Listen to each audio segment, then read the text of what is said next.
అంత ప్రశాంతంగా కూర్చున్న శంకరుడు ఒక్కసారి పైకి లేచాడు. ఒక్కసారి పైకి లేచి ఆ జటలు ఊగిపోయేటట్టుగా గిర్ర తిరిగి భూమి కంపించిపోయేటట్టుగా తాండవం చేసి ఆ జడలలో నుంచి ఒక జటని విరిగి భూమి మధ్యలో వేసి కొట్టాడు. ఆయన అంత కోపంతో కొట్టేటప్పటికే అందులోంచి ఒక ఉగ్రభూతం పైకి లేచింది.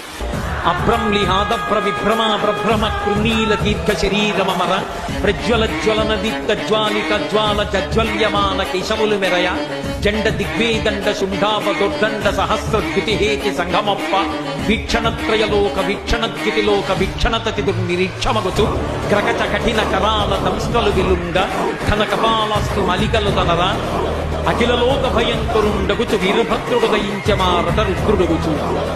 పెద్ద కపాలమాలతోటి భూమ్యాకాశములు ఏకమైపోయేటట్టుగా ఆకాశం కదులుతోందా అన్నంత పొరుగ్గా సహస్ర బాహువులతో అనేక ఆయుధాలు పట్టుకుని తలవెంట్రుకలు నిలబడి దీపాలు వెలుగుతున్నాయా అన్నంత పెద్ద చుట్టుతో ఆ పాదములకు పెట్టుకున్నటువంటి మంజీరములు క్షణం క్షణధ్వనులు చేస్తుండగా శంకరుడికి ప్రదక్షిణం చేసి తండ్రి ఆజ్ఞ అన్నాడు.